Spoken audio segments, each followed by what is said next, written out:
14 juillet 1963, 23h47.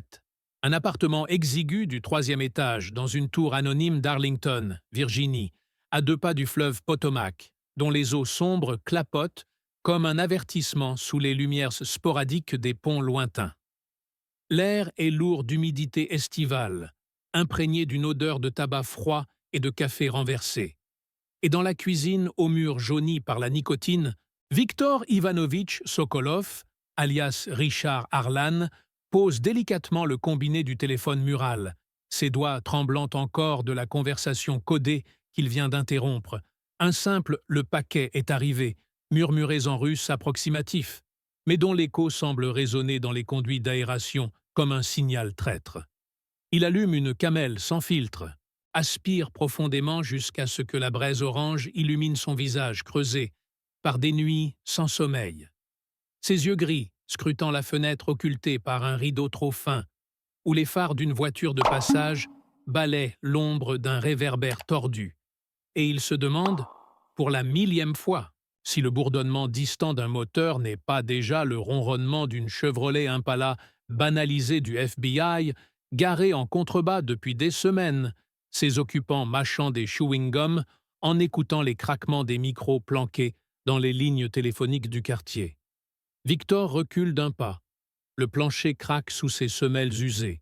Et il jette un œil vers la chambre où dort, ou feint de dormir, Mary Thompson, sa maîtresse depuis 8 mois, une sténodactylo de 28 ans, aux courbes généreuses et aux cheveux roux cascadant comme une trahison involontaire, embauchée au Pentagone pour retranscrire des mémos anodins, mais dont les ragots de cafétéria pourraient un jour fissurer l'empire invisible du KGB. Leur relation, née d'un regard volé dans un dîner de Georgetown lors d'une soirée diplomatique, factice, où Victor jouait le rôle d'un attaché commercial canadien, a commencé comme un exutoire à la solitude glaciale de sa couverture.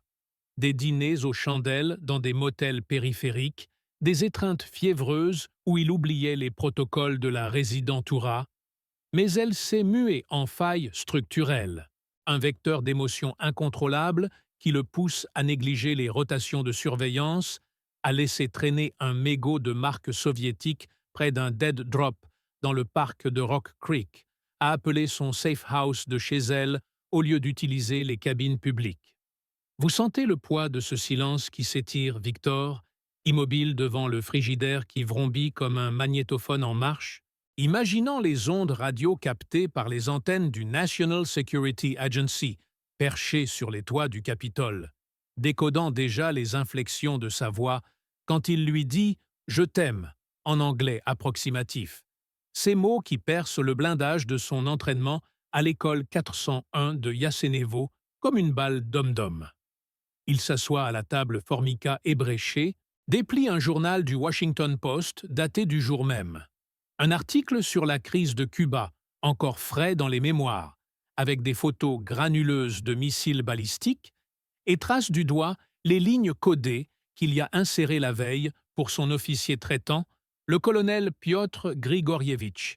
Mais son esprit dérive vers Mary, vers la façon dont elle soupire dans son sommeil, ignorant que chaque respiration qu'elle prend à ses côtés est une exposition potentielle, que ses questions innocentes sur son travail mystérieux érodent les compartiments étanches de son obsèque. Le téléphone sonne enfin, à 23h52, 2 minutes de retard qui lui vrillent les nerfs comme un interrogatoire à Loubianca, et il décroche d'une main moite, chuchotant Harlan à l'appareil, tandis que la voix de Grigorievitch, déformée par un scrambler, grésille. Le rendez-vous de minuit est confirmé, mais surveille tes flancs, les Américains ont intensifié les wiretaps dans le secteur après l'affaire Rosenbergs bis. Victor raccroche, le clic du combiné résonnant comme un verrou qui se ferme prématurément, et il se lève pour vérifier la porte d'entrée. Tournant la poignée 3 fois, écoutant le silence du couloir où l'ascenseur gémit sporadiquement, ses câbles grinçant comme des nerfs à vif, se demandant si les pas légers de la voisine du dessous ne sont pas ceux d'un agent du FBI en civil, notant les heures d'arrivée et de départ dans un carnet dissimulé sous une latte du parquet. Dans la chambre, Mary remue sous les draps froissés, son corps tiède irradiant une chaleur que Victor ne peut ignorer. Et il s'allonge à ses côtés sans un bruit, son bras glissant autour de sa taille comme un serpent qui se love. Mais ses yeux restent ouverts, fixés sur le plafond craquelé, où une tache d'humidité ressemble à la carte d'un réseau de surveillance. Caméras cachées dans les luminaires des halls, micros directionnels braqués depuis les immeubles d'en face, et pire encore, les failles qu'elle creuse sans le savoir. Demain matin, elle retournera à son bureau au Pentagone, classant des dossiers sur les déploiements navals en Méditerranée, ignorant que Victor lui a soutiré, au fil des nuits d'amour, des bribes anodines qui, assemblées comme un puzzle maléfique, nourrissent les microfilms qu'il expédie via des courriers diplomatiques à l'ambassade soviétique sur la 16e rue. Vous hésitez à l'embrasser dans le cou, Victor, car chaque caresse est une dette morale qui s'alourdit, chaque confidence murmurée, un risque logarithmique, et le tic-tac de l'horloge murale, un cadeau kitsch de chez Sears, amplifie le vide, mesurant non pas les heures, mais les battements de cœur avant l'inévitable craquement de la glace sous les patins d'un tracker. Le lendemain, 15 juillet, 7h22, le soleil filtre à travers les stores vénitiens tordus, projetant des barreaux d'ombre sur le lit défait, et Mary s'étire avec un bâillement paresseux, ses ongles vernis effleurant le torse de Victor qui feint le sommeil, son pouls accélérant imperceptiblement tandis qu'elle se lève nue pour gagner la salle de bain, laissant la porte entr'ouverte. Une habitude domestique qui, dans l'esprit paranoïaque de l'espion, ouvre une fenêtre sur le monde extérieur où un camion de livraison pourrait dissimuler un van de surveillance du Counterintelligence Corps. L'eau coule en cascade dans la douche, masquant à peine le bourdonnement d'un avion qui passe bas au-dessus du Potomac. Et Victor se redresse, vérifiant son Beretta 71 planqué sous le matelas, calibre 9 mm, chargé de 8 cartouches Parabellum prêtes à l'emploi, mais qu'il n'utilisera jamais car la vraie arme est invisible. L'amour, ou ce qui en tient lieu, qui le pousse à prolonger ses matins volés, au lieu de filer vers un nouveau safe house. Mary sort en peignoir éponge, gouttes perlant sur sa peau pâle, et pose un baiser sur sa tempe. « Tu rentres tard ce soir, chérie. J'ai invité ma sœur pour dîner. Elle veut te rencontrer enfin. » Ces mots, innocents comme un rayon de supermarché, sont une grenade dégoupillée. Une sœur, c'est un lien familial à surveiller. Un risque de reconnaissance faciale lors d'une planque. Et Victor sourit en masquant son affolement. « Bien sûr, ma puce. Disons 19 heures. » tout en calculant mentalement les itinéraires alternatifs pour éviter les patrouilles du FBI sur la George Washington Parkway. Il la regarde s'habiller, enfilant sa jupe crayon grise et son chemisier blanc amidonné, ajustant son collier de perles factices au miroir fêlé, et chaque geste est une cartographie de vulnérabilité. Le poudrier ouvert sur la commode, où elle pourrait laisser tomber un cheveu roux traçable par analyse ADN, avant l'heure des labos sophistiqués, le sac à main en cuir contenant son badge du Pentagone qui teinte comme un glas quand elle le balance sur son épaule. À 7h45, elle part la première, claquant la porte avec une légèreté qui contraste avec le verrou qu'il tourne derrière elle. 6 tours méthodiques, puis il attend 5 minutes complètes, chronométrées à la montre Bulova de sa couverture, avant de descendre par l'escalier de service, évitant l'ascenseur où les caméras primitives des années 60 pourraient déjà filmer des ombres suspectes. Dehors, l'air matinal est saturé d'odeurs de pain grillé et d'essence, les voitures klaxonnent sur la 110, et Victor marche d'un pas mesuré vers sa Ford Falcon beige, garée 2 blocs plus loin, jetant des regards obliques aux rétroviseurs des passants, aux journaux abandonnés sur les bancs publics qui pourraient cacher des notes manuscrites d'un agent du bureau. Vous marchez, Victor, sentant le trottoir vibrer sous vos semelles, comme si la terre elle-même écoutait. Et chaque intersection est un carrefour de destin, où un feu rouge trop long pourrait permettre à une Crown Victoria noire de se positionner pour une filature en échelon inversé. À la résidentura clandestine, un sous-sol anonyme sous une laverie automatique à Falls Church, 9h12, Victor frappe le code Morse sur la porte blindée.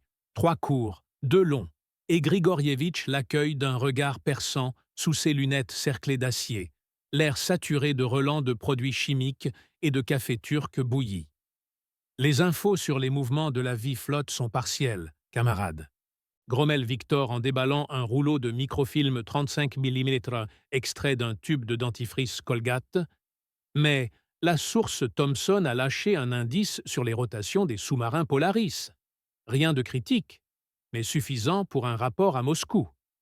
Grigorievitch hoche la tête, ses doigts noueux déroulant le film sous une loupe éclairée par une lampe à incandescence qui bourdonne comme un essaim d'abeilles enragées, mais son ton se durcit.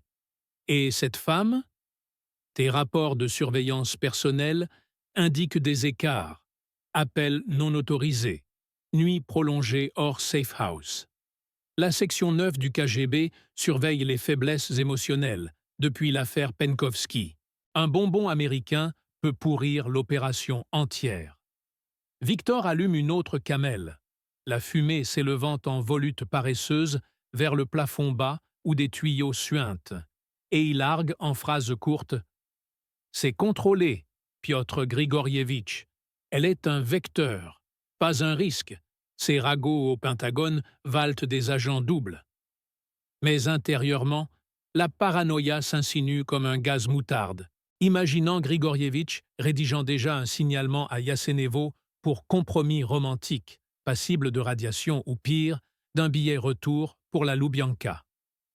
L'après-midi s'étire en routine oppressante. À 14h30, Victor effectue un dry cleaning à Crystal City, changeant de bus 3 fois, descendant à des arrêts fantômes pour observer les reflets dans les vitrines des boutiques, un taille en imperméable gris, un reflet de jumelles dans une fenêtre haute, avant de déposer une enveloppe Kraft dans un hollow tree du cimetière d'Arlington, marqué d'un crayon chalk pour le prochain courrier. Le soleil tape dur, faisant miroiter les croix des tombes comme des baïonnettes, et le silence des lieux est rompu seulement par le cri d'un corbeau, amplifié jusqu'à l'obsession. Vous attendez, Victor, accroupi derrière un mausolée de marbre froid, comptant jusqu'à 300 avant de repartir, sentant le temps se dilater comme une pellicule surexposée, chaque seconde un potentiel déclencheur pour une équipe de surveillance du FBI en attente, leur radio crachotant des codes comme « Sujet en mouvement, cadran bravo ». À 16h55, de retour à l'appartement, il trouve un message griffonné sur le bloc-notes de la cuisine. Appelez le boulot, rentre à 18h30, bisous M. Et son estomac se noue. Elle a utilisé le téléphone de la maison, potentiellement wiretappé depuis l'affaire de la baie des cochons, quand le FBI a étendu ses écoutes à tous les quartiers suspects près des bases militaires. Le dîner, avec la sœur de Mary, Evelyn, une infirmière aux yeux perçants et aux chignons serrés, se déroule à 19h22 dans un restaurant italien de Rosslyn, Mama Lucia's, où les nappes à carreaux rouges masquent mal les traces de sauce séchée et où le brouhaha des familles masque à peine les conversations codées. Mary rit trop fort à une anecdote de Victor sur son commerce canadien de bois. Evelyn pose des questions anodines. « Et votre famille, Richard? Pas d'enfants ?» Mais ses yeux s'attardent sur la montre trop lourde à son poignet. Un Omega Seamaster issu d'un approvisionnement du GRU, et Victor sent la sueur perler sous son col, allumant cigarette sur cigarette jusqu'à ce que le cendrier déborde. La fumée formant un voile qui pourrait cacher un geste de panique. « Vous parlez, Victor ?» Les mots glissant comme du verglas, conscient que chaque plat partagé, spaghetti à la bolognaise, vin californien bon marché, forge des liens invisibles que le contre-espionnage américain pourrait remonter comme une pelote de laine. À 21h47, de retour à l'appartement, Mary s'endort apaisée dans ses bras, murmurant « Evelyn t'adore ». Mais Victor veille, écoutant le tic-tac amplifié de l'horloge, le vrombissement des néons dans la rue, Et à 2h13 du matin, le téléphone sonne. Anonyme. Personne au bout du fil. Juste un souffle statique qui dure 47 secondes, un brush pass ou un test de ligne du FBI. Et il raccroche en sueur, sachant que la faille émotionnelle s'élargit. Les jours suivants se muent en spirale de paranoïa. Le 17 juillet, Mary laisse échapper lors d'un appel à sa sœur. Ligne probablement sur écoute depuis que le FBI a déployé ses Nagra 3 dans les sous-sols des centraux téléphoniques. Richard est si secret. Parfois je me demande s'il n'est pas un espion soviétique. Ha ha! Une plaisanterie de rien qui active les algorithmes humains des écoutes du bureau. Un analyste notant « Sujet Harlan ». Lien potentiel avec source Thomson, Pentagone.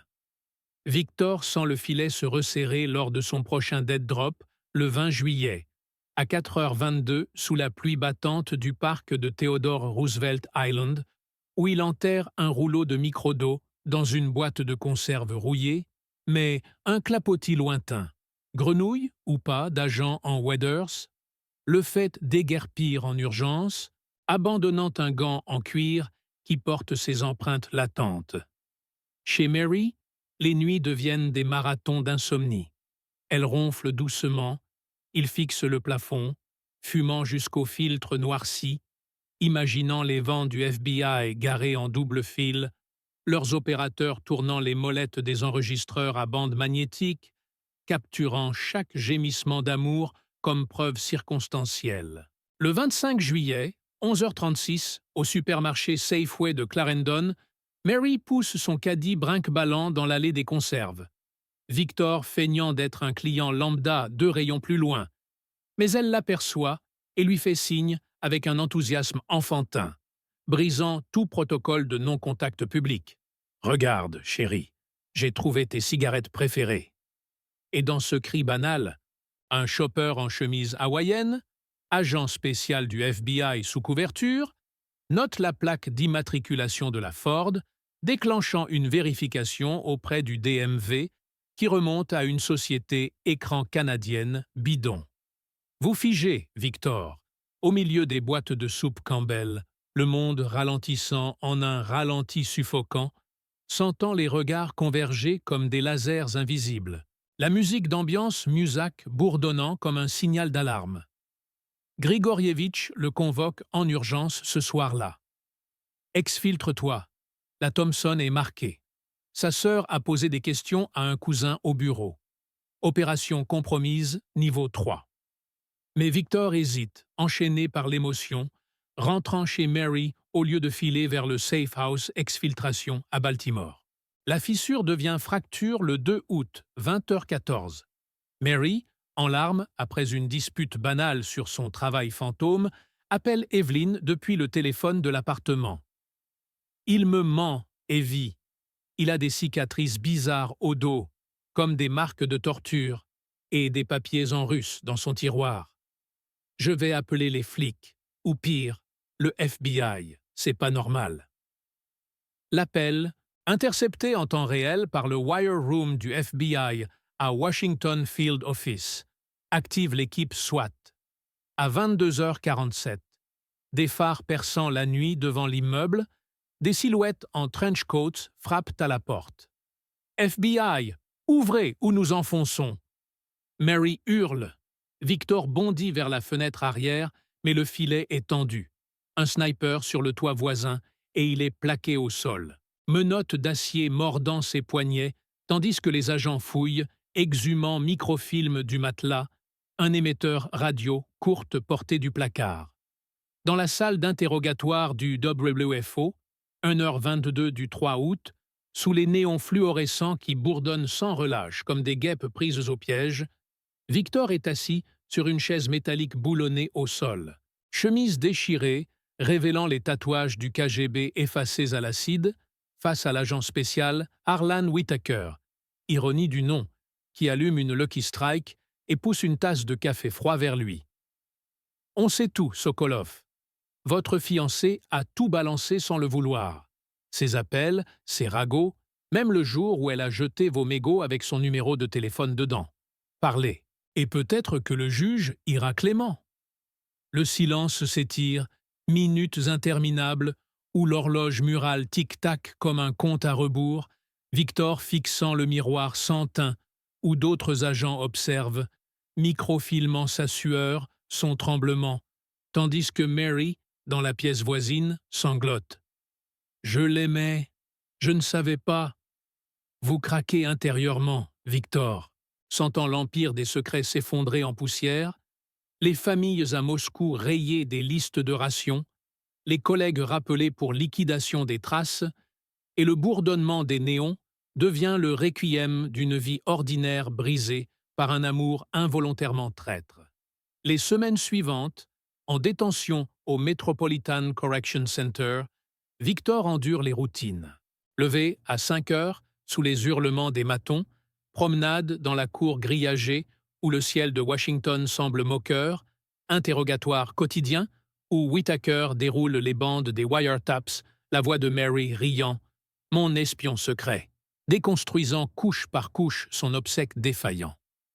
Grigorievitch est exfiltré in extremis via un diplomate roumain, mais Victor reste, pourrissant dans le silence des cellules où les tuyaux goûtent rythmiquement, imaginant Mary rentrant chez elle, fenêtre barricadée, sœur Evelyne veillant tard dans la nuit, avec un revolver de service emprunté.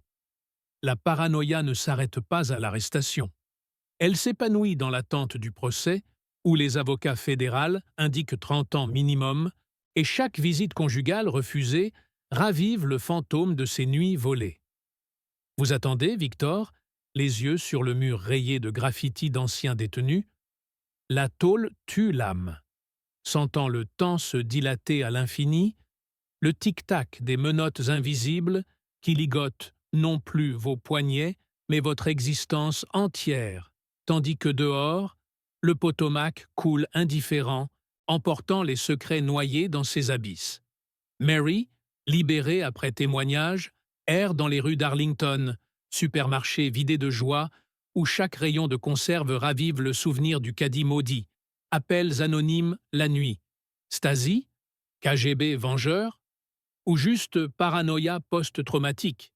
Et elle change 3 fois d'adresse, employé fantôme au Pentagone rétrogradé à des tâches subalternes, culpabilité rongeant ses nuits comme un acide lent. Evelyne la serre dans ses bras lors des visites, mais le doute persiste. As-tu vraiment tout dit, ou gardes-tu un bout de lui? Les ombres s'allongent. Un collègue du bureau soupçonne une taupe dans les écoutes. Grigorievitch orchestre depuis Moscou une opération de désinformation pour noircir le dossier. Et Victor, en isolement, grave sur le mur avec une cuillère tordue les dates des nuits fatales. 14 juillet, 23h47. Attendant le verdict qui scellera non pas sa fin, mais l'écho éternel d'une maîtresse qui, sans haine ni malice, a livré l'invisible à la lumière impitoyable. Le bourdonnement des néons persiste, inlassable, dans les couloirs vides du pouvoir, rappelant que dans la guerre froide, l'amour est le dead drop le plus dangereux. Darbubu. Acte 2. Le verdict des ombres. Le jour du procès arrive comme un brouillard automnal sur le tribunal fédéral de Washington, où les caméras crépitent en vain. Scellés, classifiés, un huis clos où les juges au visage de pierre dissèquent les bandes magnétiques, ces murmures enflammés de Victor et Mary dans la chambre d'hôtel de Georgetown. Traître, tonne le procureur, déroulant les câbles des écoutes comme des boyaux d'un amour éviscéré, tandis que Victor, menotté au banc des accusés, fixe le jury. 12 citoyens lambda, ignorant des codes du GRU, mais sentant au fond d'eux le froid de la trahison. Mary monte à la barre, pâle fantôme en tailleur gris, sa voix tremblant sur les détails intimes. Il m'a juré fidélité, mais c'était à Moscou. Et Evelyne, au fond de la salle, croise les bras, revolver imaginaire dans la poche, se demandant si les larmes de sa sœur sont pour l'homme ou pour le mensonge qu'elle porte encore. Grigorievitch, depuis un bunker sous le Kremlin, tire les ficelles via des proxys, fuite dans la Pravda clamant « provocation CIA », rumeur de chantage sur un juge via un diplomate bulgare, et un colis anonyme à Mary, une photo d'eux deux, dos à dos, avec au verso « Le dead drop n'oublie pas ». Les avocats de Victor plaident la passion, non l'espionnage. Un amant égaré, pas un agent dormant, mais les preuves s'empilent comme des neiges sibériennes. Microfilm caché dans le double fond d'une montre Bulova. Transmission codée via ondes courtes captées par Arlington Hall. Le juge, voix monocorde, énonce « 35 ans, sans remise pour bonne conduite. Haute trahison en temps de paix froide. » Victor ne bronche pas. Il grave mentalement la date sur son mur imaginaire, 12 octobre, 14h22, tandis que le marteau tombe, écho d'un glas qui n'est pas la mort, mais une vie suspendue dans le purgatoire carcéral. Dehors, Mary s'effondre dans les bras d'Evelyn, taxi les emportant vers une nouvelle planque à Bethesda, où les rideaux tirés filtrent un soleil indifférent. Les appels anonymes redoublent, respiration rauque, clics de magnétophone, et au Pentagone, son bureau est fouillé. Un collègue du contre-espionnage la convoque. « Madame, vos écoutes. » Il y en a d'autres? Da? Paranoïa ou vérité? Evelyn, inspectrice chevronnée, fouille les tiroirs de Mary une nuit, trouve une lettre non envoyée. « Victor, pardonne-moi. J'ai vu tes yeux, pas tes codes. » Le doute s'insinue. Et si la taupe n'était pas lui seul? Grigorievitch jubile, son opération ombre persistante semant le chaos. Un analyste du bureau suicidé, dossier falsifié circulant à l'anglais. Victor, reconduit en isolement, entend le Potomac murmurer à travers les barreaux, imaginant Mary brisée, Evelyn veillant, et lui-même, spectral, errant les couloirs du pouvoir comme un fantôme en sursis. Les néons bourdonnent toujours, synchrones avec le cœur des traîtres. Et dans la guerre froide, le verdict n'est pas la fin. C'est le prologue d'une vengeance qui mijote dans l'ombre. Où l'amour, ce dead drop fatal, resurgit des abysses pour réclamer ses dus, non en balle, mais en âme corrompue, à jamais. Roots Ateo. 3. Hiver 1962. Le mur de Berlin saigne encore ses briques fraîches, et à Lewisburg, Victor taille des chaînes invisibles dans le bois d'une cuillère émoussée. 20 mois déjà, comptés en rasoirs émoussés, et en rêve où Mary danse, dos nu sous les néons de Georgetown. Les codages recommencent. Messages gravés sur des feuilles de Bible, glissés par un gardien corrompu. Un Serbe fuyant Tito, 500 $ le pli. Patience, mon amour. Le verre est dans la pomme du Capitole. Dehors, le monde pivote. Missiles à Cuba frôlent l'abîme. Kennedy plisse les yeux devant des cartes truquées. Une d'elles, falsifiée par ombre persistante, porte l'empreinte olfactive de Grigorievitch, relent de tabac blond et de vodka aux herbes. À Bethesda, Mary s'est muée en ombre elle-même. Chignon serré, tailleur gris, secrétaire anonyme chez un assureur banlieusard. Evelyn, promue au contre-espionnage, la surveille de loin. Dîner forcé, regards qui percent comme des lasers naissants. « Tu dors mal, Mary? Victor te hante ?» La nuit, Mary fouille ses propres souvenirs. Un dead drop sous le pont des suicides, où Victor lui avait glissé non un microfilm, mais un anneau. Pour quand la paix viendra? Était-ce l'heure? Les appels anonymes persistent, voix synthétique désormais. Le fantôme de Victor sait tout. Rendez-vous au Lincoln Memorial, minuit, pleine lune.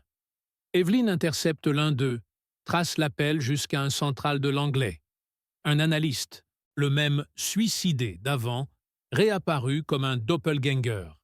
Grigorievitch, dans un safe house de Falls Church, rit sous sa perruque rousse. Opérateur des ombres, il tire les ficelles depuis un sous-sol tapissé de cartes perforées IBM. Victor n'était que le leur, la vraie taupe est plus proche du trône. Son pion, Evelyn elle-même, recrutée en 1955 lors d'un symposium à Vienne. un slow foxtrot, un cognac empoisonné de promesses. Elle, patriote fêlée, vend les écoutes pour sauver des vies. Les Russes attaquent en premier. Je les freine de l'intérieur. Ironie cruelle. Mary, innocente, devient la clé quand Evelyn, rongée par la culpabilité, lui confesse tout, une nuit d'ivresse, whisky pur, larmes salées. Victor est clean, Mary. C'était moi. Pour nous protéger, toi et moi. Le climax fermente au Lincoln Memorial. Pleine lune obèse, brume du Potomac comme un linceul. Mary arrive seule, enveloppe en main, la lettre non envoyée, plus un microfilm volé à Evelyn, plan de silo Minuteman. Grigorievitch émerge des colonnades, sourire carnassier. « Bienvenue au vrai dead drop, ma chère !» Mais Victor est là, spectral, évadé la veille via un tunnel creusé par le Serbe. Explosif maison, timing kubrickien. Fausse évasion orchestrée par ses contacts résiduels. Un deal avec le FBI. Livrez-moi Grigorievitch et je balance la taupe. Fusillade muette. Silencieux crachotant. Ombre bondissant sur le marbre d'Abraham. Grigorievitch tombe. Gorge tranchée d'un éclat de montre Bulova. Victor récupère son bien. Épilogue dans l'aube laiteuse. Evelyn arrêtée, hurlant son innocence fracturée. Mary et Victor, fugitifs, traversent le fleuve en zodiaque volé, cap sur le Canada. Pas d'amour intact, mais une alliance forgée dans le sang-froid. Au Pentagone, dossier purgé, Kennedy signe un décret secret. Ombre persistante, dissoute. Mais dans les abysses, un dernier message ondule. Microfilm dans une Bulova neuve, gravé « Le dead drop n'oublie jamais ». La guerre froide n'est pas finie.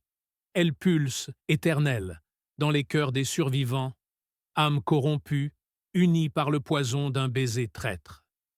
Fin.